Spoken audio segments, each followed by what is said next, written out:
Hi, a warm welcome to you. In this session, you will learn about using the sun's thermal energy to provide heat for various domestic uses, and helping you along is Dr. Eunice Jerusha, an assistant professor of physics.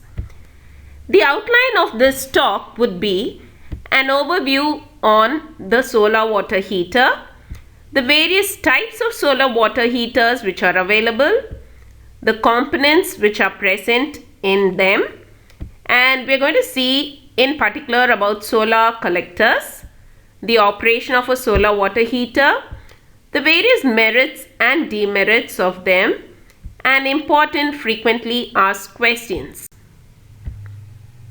Let us look at the overview of a natural solar water heating system. The shallow water of a lake is usually warmer than the deep water. That's because sunlight can heat the lake bottom in the shallow areas, which in turn heats the water. It's nature's way of solar water heating. The sun can be used in basically the same way to heat water used in buildings and swimming pools. The principle behind the working of a solar water heater is as follows. Water that is heated by solar thermal energy is absorbed by the solar collectors. The hot water with lower density moves upwards, and cold water with higher density moves down from the tank due to gravity head. And a bank of collectors can be arranged in a series parallel combination to get higher quantity of hot water. What exactly is a solar water heater? Let us look at its definition. It is a solar thermal device which captures and transfers the heat energy available in solar radiation, which in turn can be used for meeting the requirements of heat in different temperature ranges. Solar water heaters are relatively simple solar thermal applications that can transform solar radiation into heat that is used to warm water for heating, washing, cooking, and cleaning purposes. Solar water heaters are of two types. They can be either active or passive. Most common are the active systems, which rely on pumps to move the liquid between the collector and the storage tank. Passive systems, on the other hand, rely on gravity and the tendency for water to naturally circulate as it is heated. Let us look at the active solar water heating systems. Active solar water heaters rely on electric pumps, valves and controllers to circulate water, or rather heat transfer fluids, usually a propylene glycol mixture, through the collectors. There are three types of active solar water heating systems. The first is a direct circulation system or the open system, which uses pumps to circulate water through the collectors. These systems are appropriate in areas that do not freeze for long periods and do not have hard or acidic water. The second type is the indirect circulation system or a closed system, which pumps heat transfer fluids such as a mixture of glycol and water antifreeze through the collectors. Heat exchangers transfer the heat from the fluid to the potable water stored in the tanks. The third type is a drain-back system. It is a type of an indirect system where pumps circulate water through the collectors. The water in the collector loop drains into a reservoir tank when the pumps stop. This makes the drain-back systems a good choice in colder climates. Drain-back systems must be carefully installed to assure that the piping always slopes downwards. Passive solar water heater systems are typically less expensive than the active systems, but they are usually not as efficient. Passive solar water heaters rely on gravity and the tendency for water to naturally circulate as it is heated. Because they contain no electrical components, Passive systems are generally more reliable, easier to maintain, and possibly have a longer work life than active systems. The first type of passive system is the integral collector storage system, which consists of one or more storage tanks placed in an insulated box with a glazed side facing the sun. During the winter, they must be drained or protected from freezing. These solar collectors may be best suited for areas where the temperatures rarely go below freezing. They are also good in households with significant daytime and evening hot water needs. The second type of system is a thermosiphon system, which is economical and a reliable choice. These systems rely on the natural convection of warm water rising to circulate water through the collectors and to the tank located above the collector. As water in the solar collector heats, it becomes lighter and rises naturally into the tank above. Meanwhile, the cooler water flows down the pipes to the bottom of the collector, enhancing circulation. The components used in a solar water heater are the solar collector, the insulated hot water storage tank, heat exchangers present within the hot water storage tank, heat transfer fluids such as air, water, glycol water mixtures, refrigerants or phase change liquids, circulating pumps, sensors and controls, check valve, expansion tank, pressure relief valve, pressure and temperature gauges, and a cold water tank with required insulated hot water pipelines. Here we see pictures of the flat plate collector and the evacuated tube collectors. A brief look at the flat plate collector and the evacuated tube collector. The flat plate collector consists of an insulated outer metallic box covered on the top with glass sheet. It performs good with antifreeze solution at sub-zero temperatures. The cost of it increases with working. It has a longer life and scaling occurs due to the hardness of the water which runs through the collector tubes. Evacuated tube collectors, on the other hand, consist of double-layer borosilicate glass tubes evacuated for insulation provision. They perform better in colder regions and at sub-zero temperatures. They are quite cheaper. They are fragile in nature due to the presence of glass tubes, and no scaling occurs in the glass tubes. Flat plate collectors are the most common solar collectors for solar water heating systems in homes and solar space heating. A typical flat plate collector is an insulated metal box with a glass or plastic cover called glazing and a dark colored absorber plate. These collectors heat liquid or air at temperatures less than 180 Fahrenheit. The absorber is usually a sheet of high thermal conductivity metal such as copper or aluminium with tubes either integral or attached. Its surface is coated to maximize radiant energy absorption and to minimize radiant emission. The insulated box reduces heat loss from the back or the sides of the collector. The cover sheets called glazing allow sunlight to pass through the absorber but also insulate the space above the absorber to prevent cool air to flow into this space. Let us look at some of the merits and demerits of flat plate collectors. The merits are: they absorb direct, diffused and reflected components of solar radiation. They are to be fixed in tilt and orientation, and therefore there is no need of sun tracking.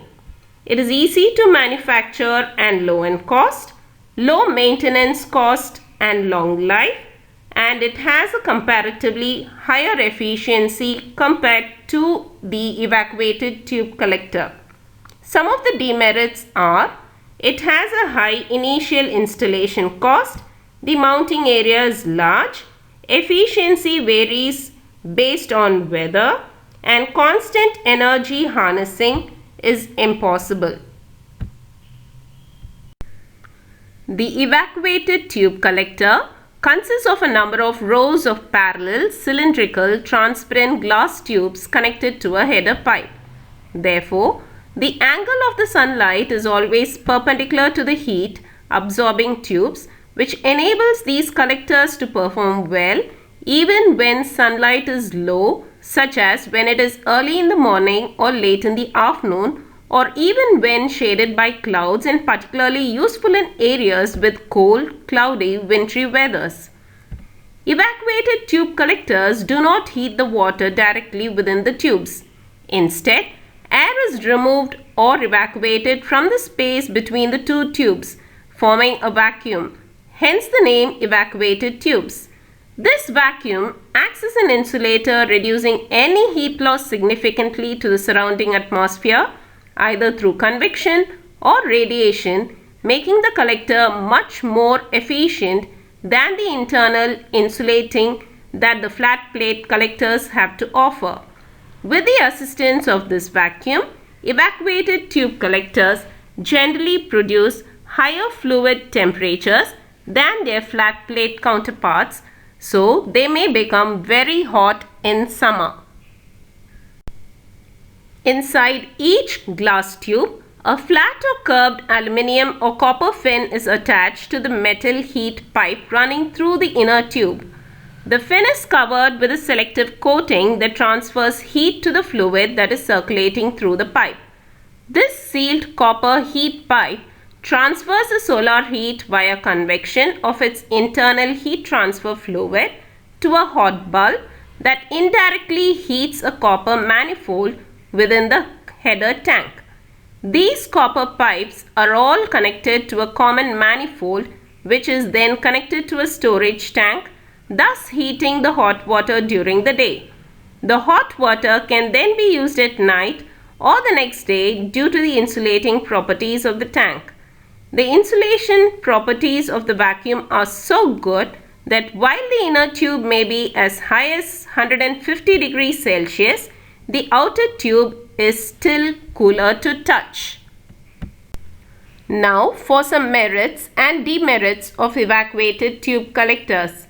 The merits are: achieves a high efficiency with temperature differences between absorber and surroundings. It supports space heating. It is able to achieve higher temperatures. It is a low weight system, and they can extract heat out of the air on a humid, dull, overcast day and do not need direct sunlight to operate. For some demerits, they are more expensive compared to their counterparts. Due to the sealed vacuum within their design, evacuated tube collectors can get very hot, exceeding the boiling point of water during the hot summer months, and this leads to breaking.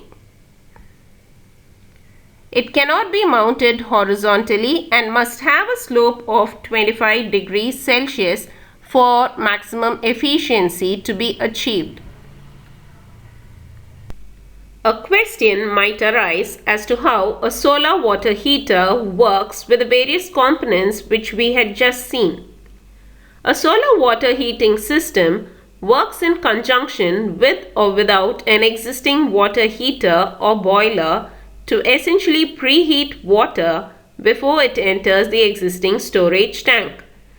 Current systems can be used in conjunction with natural gas, electric or propane backup water heaters and boilers, and even with tankless water heaters as long as a water heating system is compatible.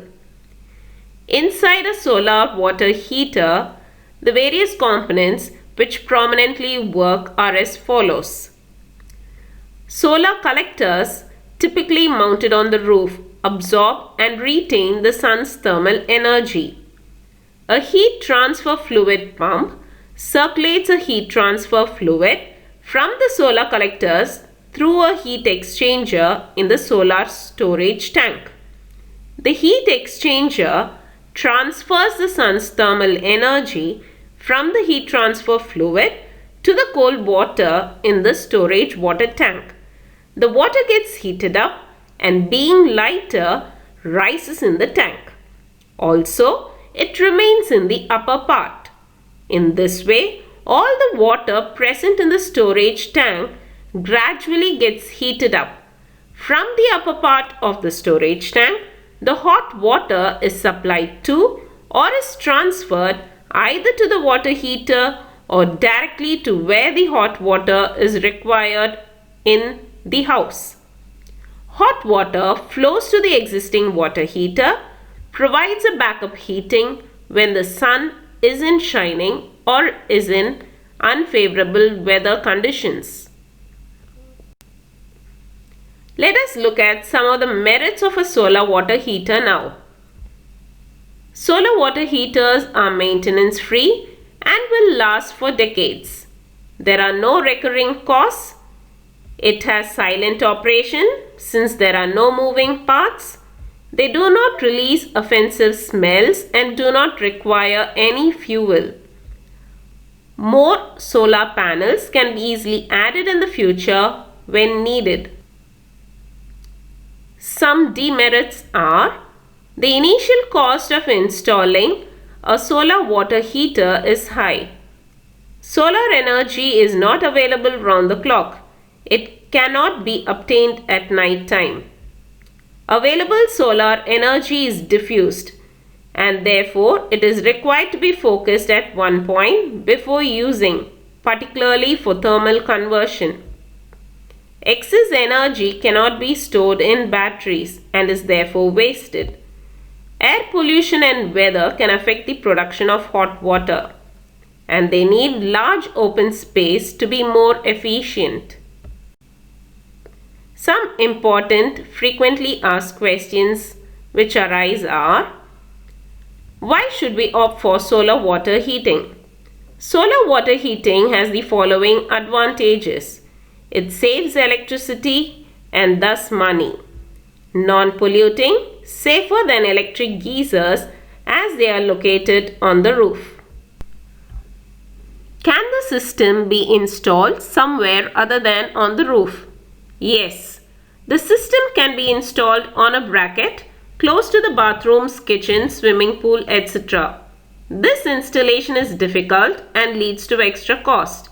The fixing of the system to the bracket should be proper.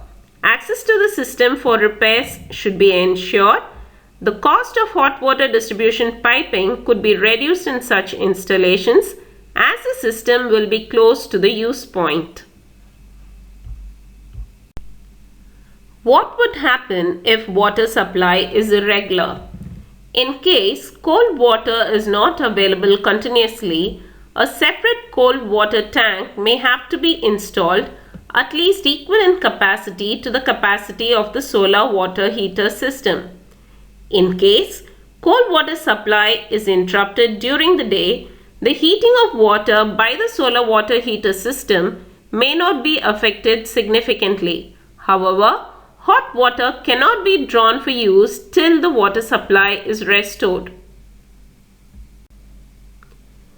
What would happen on cloudy days? The heating of water by the solar system will obviously be affected. On very cloudy days, energy received from the sun is almost zero. The output of solar collectors also will be nil. On partially cloudy days, some output can be expected, but the system can be designed with a suitable electrical backup heater to take care of water demand on cloudy days. What is the expected life of a solar water heater? Typical solar water heaters last for 15 to 20 years. Is any electricity required for the operation of a solar water heater? No electricity is required for any operation, but a backup heater could be used during cloudy days. How long will water heated by solar energy remain hot in the tank? Will one get hot water in the early morning when sun is not there? Hot water produced by the solar heating system during the day is stored in an insulated storage tank. The insulation of the tank is such that the water would remain hot without significant drop in temperature for around 24 hours. Thus, water heated during the previous day should be available for use in the next morning. Thank you for your patient listening. Let's all join hands and work together to create green energy.